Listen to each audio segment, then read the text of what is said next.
कि ख़त लिखने से ना कुछ हासिल है ना हसूल है, एक नहीं 100 और ख़त लिखते हैं।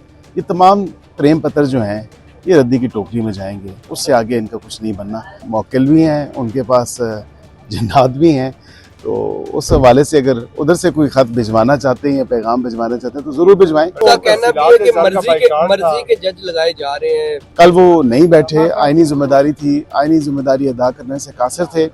ये पाकिस्तानी अवाम और कौम की अमानत में ख़यानत करने के मुतरादिफ है।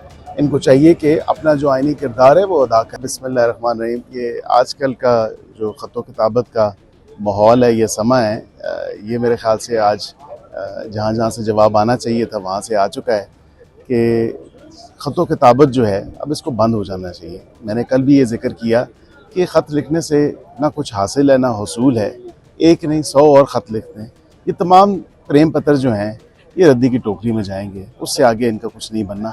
अगर वाक़तन कोई सेंस अगर प्रिवेल करती है तो सियासतदानों के साथ सियासी बैठक में आके तमाम तर सियासी मसाइल का हल निकालना होगा।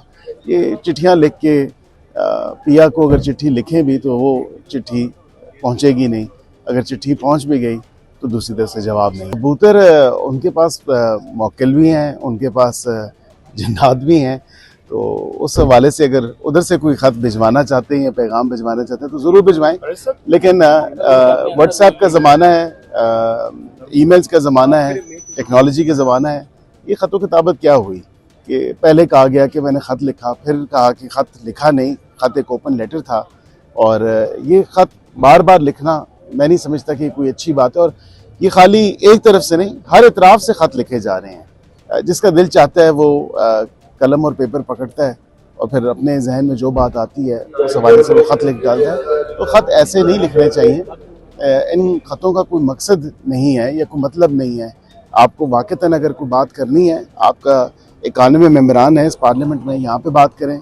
आप सियासी जमात अगर अपने आप को कहते हैं या सियासी लीडर कहते हैं तो फिर आपको सियासी बैठकों में आके सियासतदानों से बात करनी होगी, ना कि ये ख़त किताबत का सिलसिला। उनका कहना भी है कि मर्जी के जज लगाए जा रहे हैं आपकी ओपोजिशन पार्टी। ये तो एलिगेशन है ना।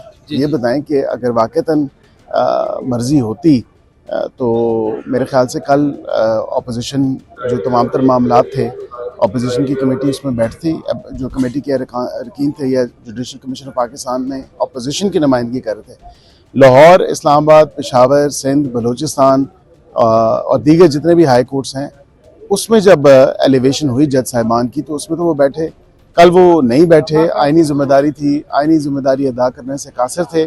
ये पाकिस्तानी अवाम और कौम की अमानत में ख़यानत करने के मुतरादिफ है।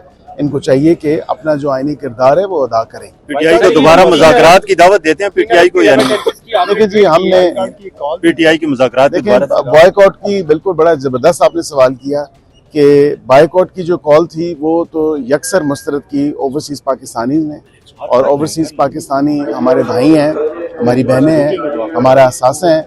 उन्होंने जो खान साहब एब्सोल्युटली नॉट कहते थे वो वापस उनके मुंह पे एब्सोल्युटली नॉट मारा है। और जहाँ पे आपने तरसीलात के हवाले से बात की, बिल्कुल है, लेकिन आखिरी सवाल ये है कि 3 अरब डॉलर जवाब तो ले लें। अच्छा जी, ये तफसीलात सर की सर आपने ट्वीट भी किया हुआ था, 3 अरब डॉलर का तफसीलात जरा बता दें। देखें उसकी तफसीलात आपके सामने है कि रिकॉर्ड 25% इंक्रीज जो आया है वो आप सबके सामने है। ये जो यकसर मुस्तरद किया गया है तमाम तर मामले को, क्योंकि अलीमा साहिबा कहती थी कि हमारी ओवरसीज़ पाकिस्तानी से अपील है कि वो पैसे मत भेजें।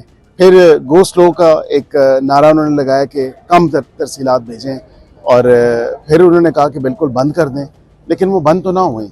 अल्हम्दुलिल्लाह वो पाकिस्तान से प्यार और मोहब्बत करने वाले हमारे ओवरसीज़ पाकिस्तानी बहन भाई हैं, और वो किसी इंतशारी पार्टी या किसी इंतशारी टोले के जो धौंस है उसमें नहीं आएंगे। शुक्रिया।